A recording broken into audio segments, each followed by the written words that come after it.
Time, timelessness, and the idea of charity. The biblical or the Abrahamic worldview informs the Western view, just as the Hindu worldview informs the Indian worldview. The Bible speaks of a beginning and an end, Genesis and the Apocalypse.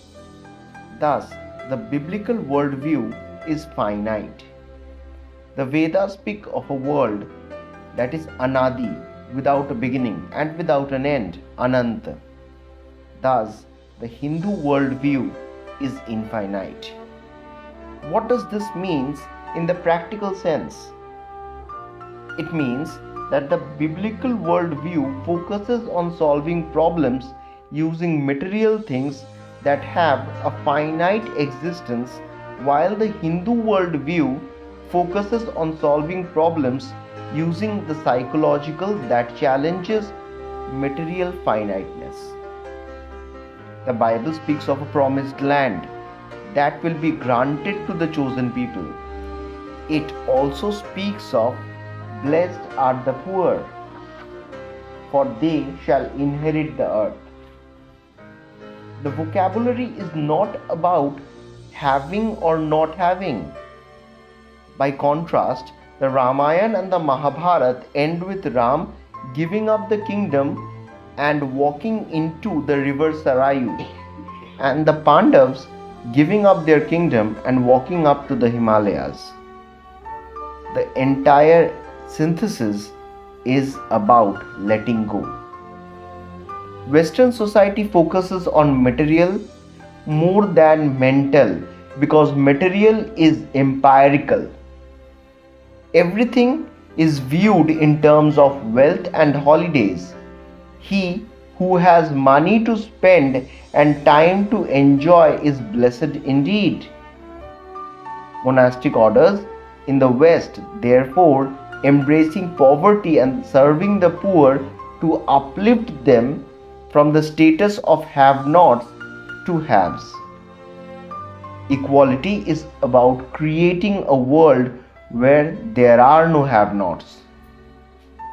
In the Indian thought, there is a tension between bhog, satisfying hunger, and yoga, outgrowing hunger.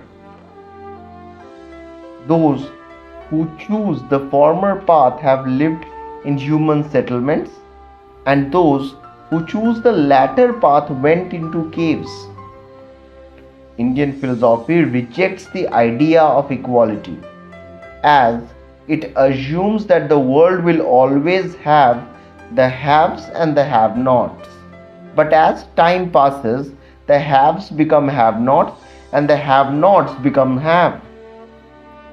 And the wise discover that happiness follows when one outgrows the desire to have what he is having and not to regret what he does not have. This subtle difference is often overlooked by scholars who write about the Indian or the Western philosophies. The human mind refuses to accept rebirth, hence change. We think this moment is permanent. We use the Western ideas as benchmarks and templates to explain the Indian thought. That is evident in writings about the Indian philosophy in the colonial times. There are strong attempts to explain the Hindus to the West in the Western terms. Thus, there are concepts of the Gospels, of the Gita, or the Hindu Church. Nowadays, there is a great popularity among the Hindu outfits to do seva or serve people. The assumption is, if you want to be spiritual, you must serve people. Placed in a biblical framework, it makes sense, for it means you are aligning with the God's commandments and following the path of love preached by Jesus. But in the Hindu framework, it becomes a little problematic, for it is an act done to generate good karma. In other words, seva or service for meva or profit. Thus, There is nothing unconditional or selfless about it. In Sikhism, the Guru said that the person who gives service must thank the person who receives service. Why? Because the charity giver gets credit while the charity receiver gets bound in debt.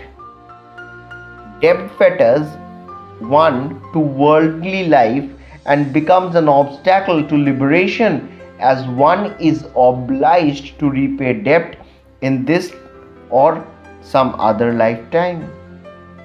In the global world order, we want to homogenize spirituality, and in the process of homogenizing spirituality, we try to standardize the worldviews.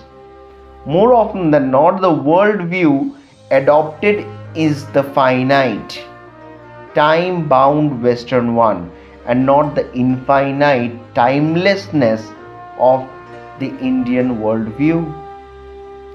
Thank you for listening to our article. We hope our article has been meaningful to you. Please keep subscribed to the channel for more notable information.